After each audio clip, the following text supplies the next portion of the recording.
Universal definitely has an intense commitment to preservation and restoration of its film library. The restoration of Jaws is a tremendous responsibility. Centennial Project is Universal Pictures' 100th anniversary. We are releasing 100 of our titles. 13 of our classic titles are being fully restored on a film level. In the case of Jaws, this is history, culture. What's exciting about this digital age, where we're able to restore these movies, we can bring these classic movies back to life in a way that makes them more vivid than even we remember them when we went to the cinema to see them.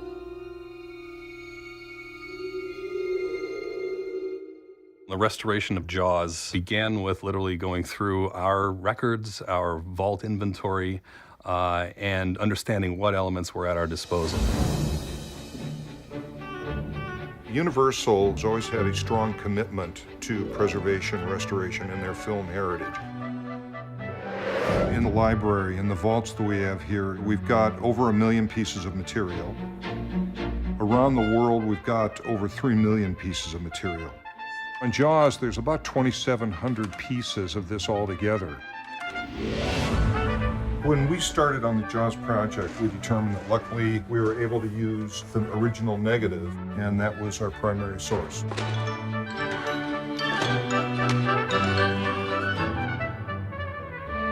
Working with a negative is always going to get you better resolution, but passes on the element add up. Hold up! What? The negative of Jaws was pretty crummy. It was pretty bad. The first thing we want to do when we have that element, we want to make sure that all the perforations are correct, we don't have any tears. Many sections had vertical scratches running through significant portions of the film. Come on in the water! We felt the best result was to do a wet gate scan. There is special liquid that would take all the scratches and basically erase them. As the film is on the scanner, it's literally passed through this liquid bath so that those scratches are not visible to the light that's passing through that film.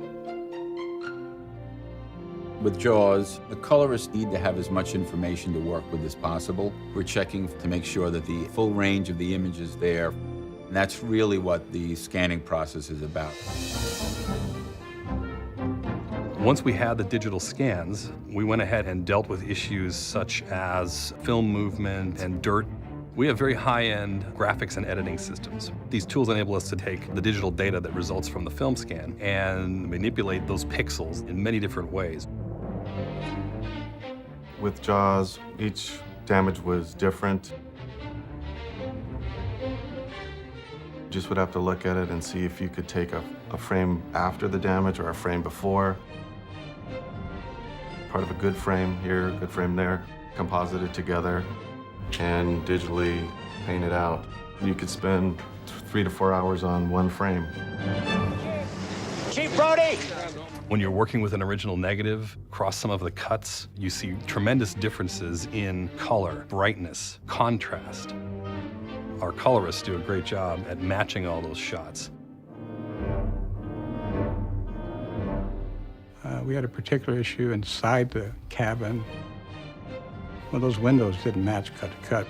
I had to balance out the view from the inside, which changed. The viewer should not be distracted because the levels of light are changing.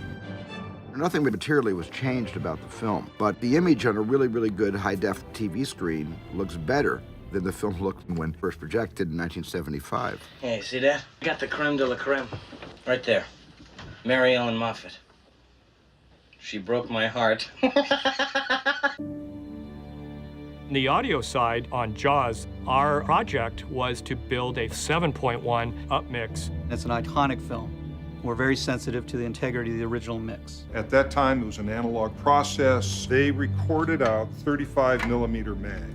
We're taking all that sound information and adding additional channels to it. That process consists of taking the original dialogue, music, and effects mono tracks and realizing that we're now going to place it in a 7.1 audio codec.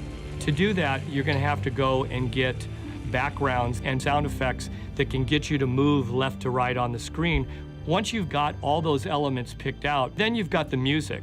There's certainly a number of things about Jaws that are unique. A lot of that on the audio side goes back to those first two notes in John Williams' score. They set the tone for the shark.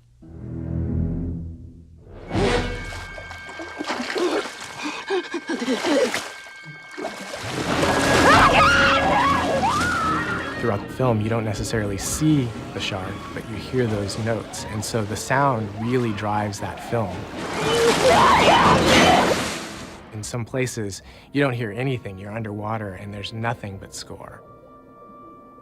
That is what lets you know that something's about to happen.